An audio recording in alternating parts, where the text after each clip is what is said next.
서울? 그냥 도쿄의 저렴한 버전이잖아.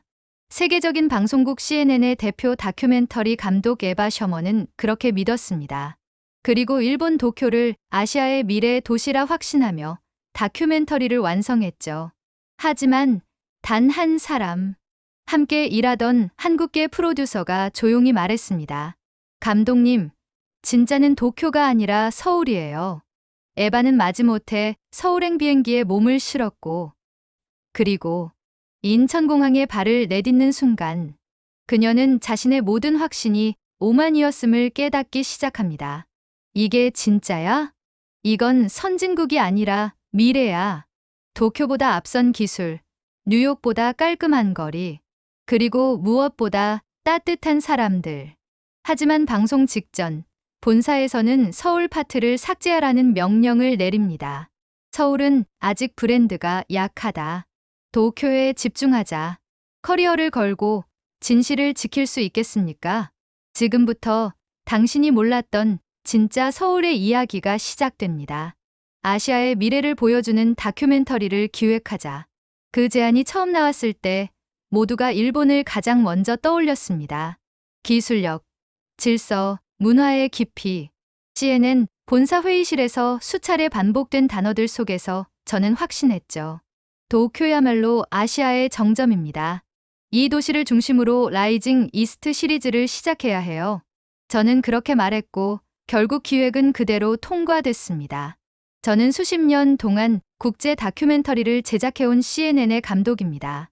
수많은 도시를 거쳐왔고 트렌드의 흐름도 누구보다 빠르게 읽는다는 자부심이 있었어요. 이번에도 자신 있었죠. 도쿄의 최신 로봇 기술, 도시 인프라, 그리고 전통과 미래가 공존하는 모습은 그 자체로 그림이었어요. 세트장이 따로 없었고 촬영은 순조롭게 진행됐습니다. 촬영 분량을 정리하며 저는 만족스러웠습니다. 역시 도쿄야. 다른 도시는 이 분위기를 따라올 수 없겠지. 그런데 함께 작업하던 한국계 프로듀서 한지민 씨가 조용히 말을 꺼냈습니다. 감독님, 서울은 안 가보셨죠? 저는 고개를 끄덕이며 솔직하게 말했죠. 한국은 솔직히 일본을 많이 따라 하잖아요. 도쿄를 다뤘으면 서울은 굳이. 그녀는 웃지 않았습니다. 조용히, 그러나 단호하게 말했습니다. 감독님, 서울은 도쿄의 복사판이 아니에요. 진짜는 거기에 있어요. 딱 하루만 진짜 서울을 봐주세요. 부탁드릴게요. 사실 그 순간엔 크게 의미를 두지 않았습니다. 한지민 씨가 자부심이 강한 거겠지, 한국인이라 그런 거겠지. 그저 그렇게 넘기려 했죠. 하지만 밤이 깊어지던 회의실에서 그녀의 말이 자꾸 머릿속에 맴돌았습니다. 진짜는 거기에 있다는 말. 다음 날 저는 충동적으로 결정을 내렸습니다. 서울행 비행기, 지금 바로 알아봐 주세요. 서울에 도착한 건 새벽 3시를 막 넘긴 시간이었습니다.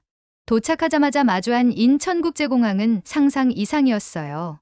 무인 입국 심사대는 순식간에 입국 절차를 마쳤고 다국어 안내 시스템은 친절하면서도 정돈되어 있었죠. 얼굴 인식만으로 바로바로 움직이는 시스템, 신기했습니다. 이거 뉴욕에서도 보기 힘든데. 제 입에서 무심코 중얼거림이 나왔습니다. 소화물도 착착 정확하게 나왔고 대기 시간은 거의 없었습니다. 입국장 밖으로 나왔을 땐 이미 한국이라는 나라에 대해 가졌던 편견이 조금씩 흔들리기 시작했죠. 공항버스에 탑승하자 제 눈앞에 펼쳐진 서울의 밤은 그야말로 빛의 도시였습니다. 그리고 놀랍게도 새벽 시간임에도 거리는 아주 조용했고 깔끔하며 안전했어요. 도쿄에서도 이런 정돈된 느낌은 쉽게 만나기 어렵습니다. 낯선 도시에 도착해 느끼는 불안함 같은 건 전혀 없었습니다. 호텔 체크인을 마치고 잠시 밖으로 나가보기로 했습니다. 카페가 아직도 열려 있다는 게 놀라웠어요. 무인 키오스크로 주문을 마치고 앉자마자 로봇이 음료를 가져다 줬습니다. 진짜 영화 같네. 이 도시 생각보다 훨씬 진보되어 있었어요. 그런데 이상하게도 사람들은 너무나 익숙하게, 자연스럽게 이 모든 걸 누리고 있었습니다. 자동 결제, 실시간 앱 호출, 그리고 그 모든 흐름을 방해하지 않는 시민들의 태도. 이 정도면 진짜 미래의 도시 아닌가? 제 머릿속이 조금씩 혼란스러워지기 시작했습니다. 다음 날 아침, 저는 명동으로 향했습니다. 한지민 씨의 추천이 있었거든요. 도시를 느끼려면 명동에서 사람들과 부딪혀 봐야 해요. 명동 거리는 생기 넘쳤습니다. 지나가는 외국인 관광객, 스마트폰으로 결제하는 청소년들, 그리고 노점에서 김밥을 파는 60대 할머니까지. 이질감이 전혀 없었습니다. 하나의 거대한 흐름처럼 모든 게 움직이고 있었죠. 이때 저는 즉흥적으로 CNN 라이브 방송을 켰습니다. 여러분, 지금 서울의 명동입니다. 시간은 오전 10시가 조금 넘었고요. 여기는 말을 잇지 못했습니다. 현지에서의 실시간 반응은 상상 이상이었어요. 시청자들이 채팅창을 통해 말했습니다. 서울은 영화 같다. 이게 진짜야? 지금이 자정이라고? 이건 선진국도 아니야. 그냥 미래야. 심지어 CNN 본사 서버가 접속 폭주로 일시적으로 멈췄다는 보고까지 받았습니다. 이건 예상 못했던 반응이었죠. 그리고 그 순간 저는 처음으로 혼란스러워졌습니다. 내가 놓친 게 뭔가 있었나? 서울이 도쿄의 그림자라던 내 생각, 틀린 건 아닐까? 제가 알던 세계의 기준이 이 도시 안에서는 조금씩 흔들리고 있었습니다. 서울은 분명히 다른 무언가를 품고 있었어요. 그걸 확실히 알기 위해서라도 저는 더 깊이 이 도시에 머물기로 결심했습니다. 그리고 그게 저의 인생을 바꾸는 첫걸음이 될 줄은 전혀 몰랐습니다.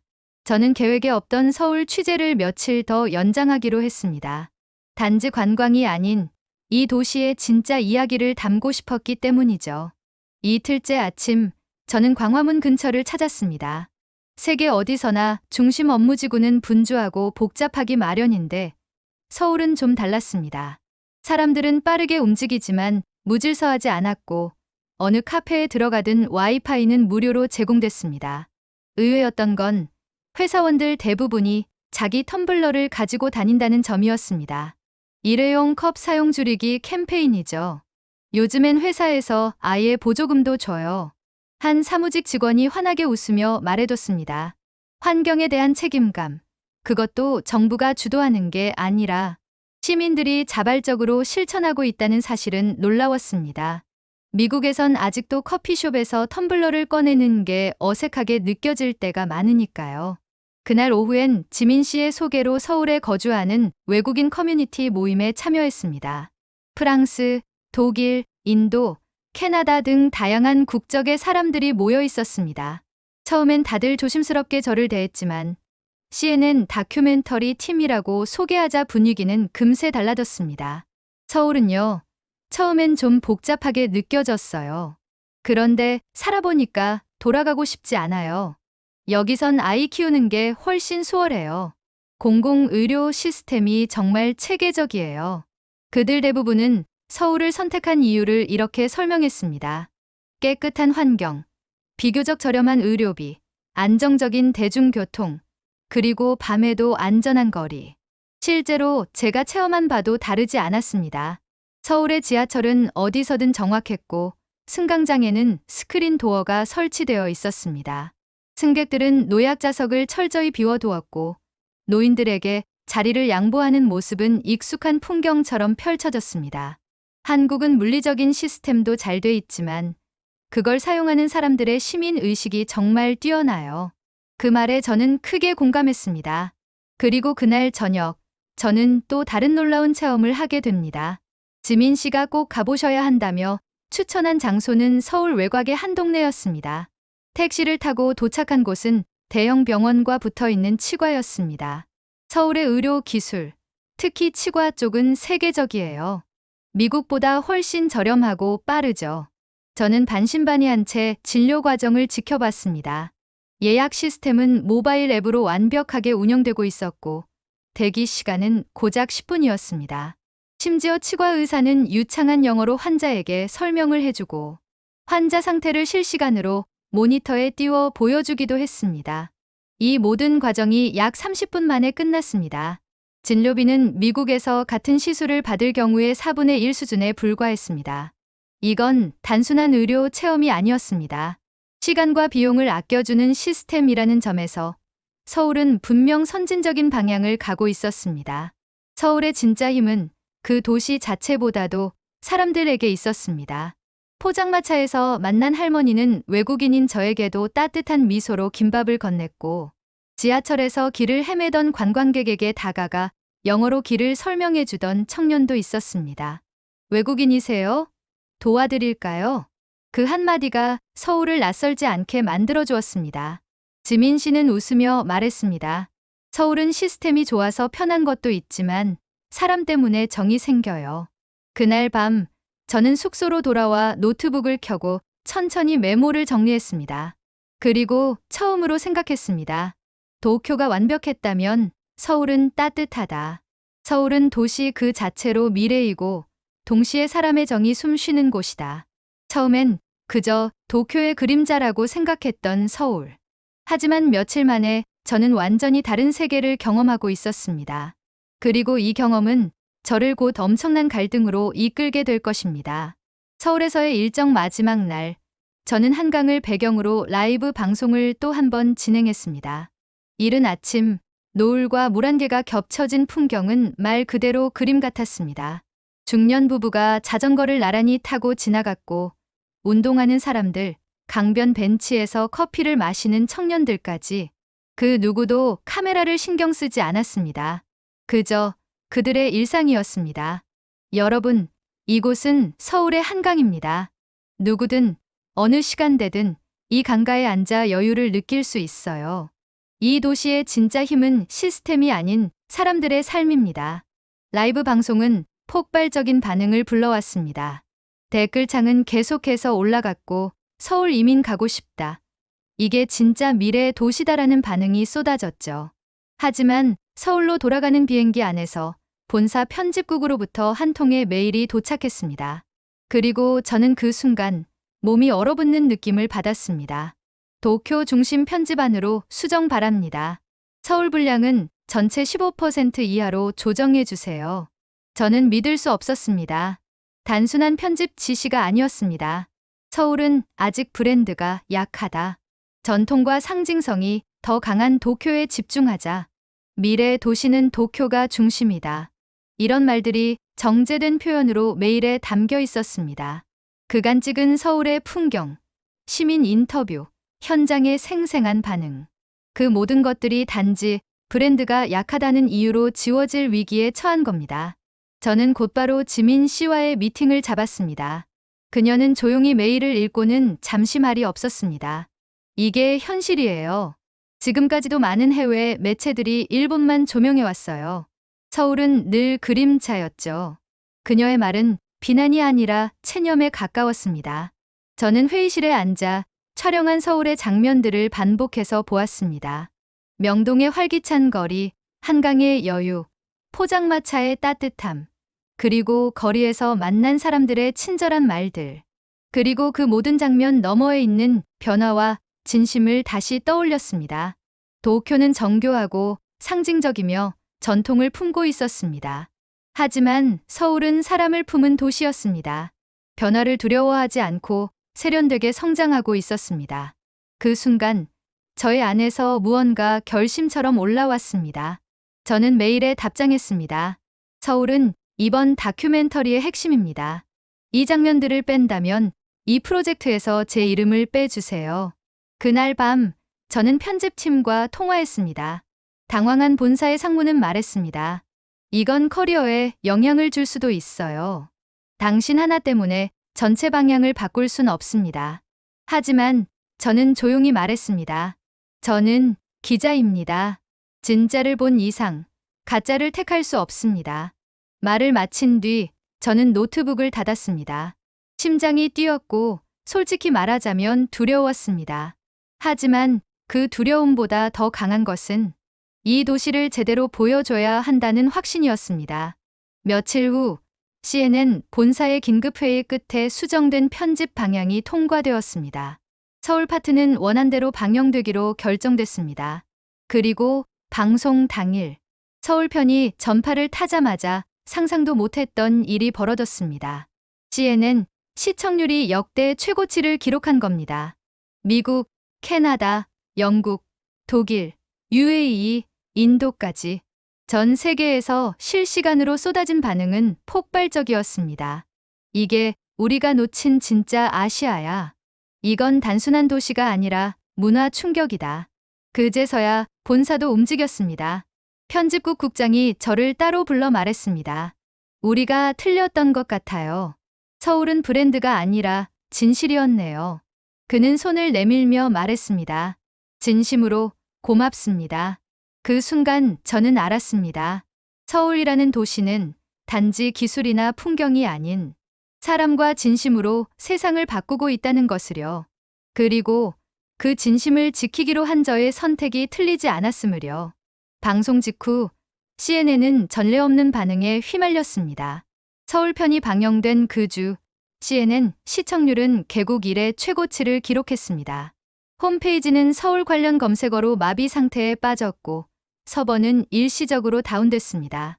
심지어 뉴욕타임스는 CNN이 동아시아의 중심을 다시 정의했다는 평가를 실었습니다.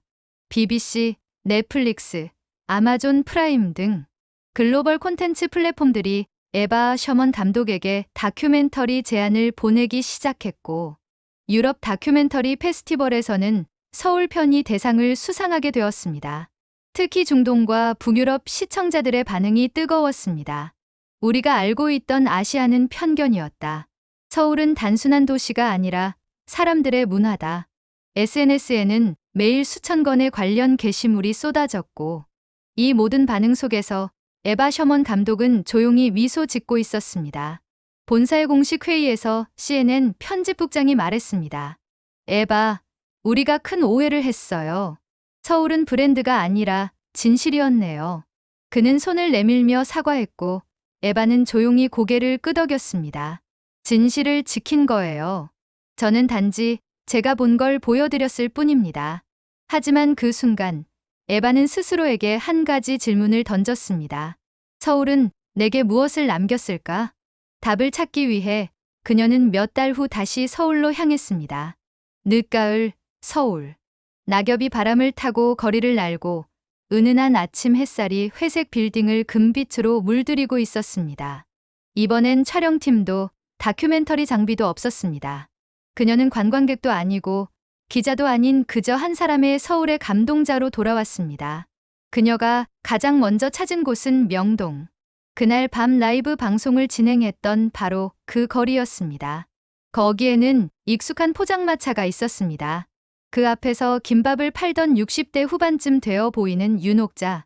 할머니가 여전히 환한 미소로 손님을 맞고 있었습니다. 에바가 다가가자 할머니는 놀란 눈으로 그녀를 바라보았습니다. 어머, 그때 그 외국인 방송 기자 아니에요? 그 영상 보고 외국 사람들 엄청 왔어요. 김밥이 그렇게 맛있다고들 하더라고요. 우리 것도 다 먹어보는 세상이 됐어요. 에바는 말없이 김밥을 하나 받아 들고 잠시 바라보다 웃었습니다. 그 웃음 속에는 감동과 책임, 그리고 연결감이 담겨 있었습니다. 한강변에 앉아 그녀는 녹음기를 꺼냈습니다. 다큐멘터리 이후 처음으로 자신의 목소리를 녹음했습니다. 서울은 제가 생각했던 도시가 아니었습니다. 그곳은 저의 예상을 철저히 배신했고 제가 가진 기준을 다시 세웠으며 무엇보다 제 눈을 바꿔놓았습니다. 서울은 시스템과 기술이 뛰어난 도시였지만 그보다 더 큰 건 바로 사람들의 삶의 방식이었습니다. 정돈된 거리와 정확한 대중교통, 낯선 일을 향한 따뜻한 눈빛과 손길, 그리고 그 모든 것을 가능하게 만든 시민의식. 저는 이제 단지 CNN 기자가 아닙니다. 서울이라는 도시의 정서적 시민입니다. 녹음을 마치고 그녀는 조용히 하늘을 바라보았습니다. 멀리서 초겨울 한강 위로 갈매기 떼가 날아올랐습니다. 며칠 뒤 에바 셔먼은 CNN 홈페이지에 마지막 글을 남겼습니다. 서울은 미래 도시가 아닙니다. 그것은 이미 지금의 도시이며 우리가 배워야 할 문화입니다. 그녀의 글은 단 하루 만에 10만 건 이상의 공유와 댓글을 기록했습니다. 누군가는 댓글에 이렇게 남겼습니다. 서울에 가보고 싶어졌어요. 그곳엔 기술보다 따뜻함이 있는 것 같네요. 카메라는 멀어지고 서울의 야경이 천천히 화면을 채웁니다. 명동의 불빛, 한강 다리 위로 흐르는 자동차들, 그리고 조용히 포장마차를 정리하는 윤옥자 할머니의 모습. 그 장면 위로 에바 셔먼의 마지막 나레이션이 흘러나옵니다. 이 도시를 만난 건 제 인생의 가장 큰 행운이었습니다.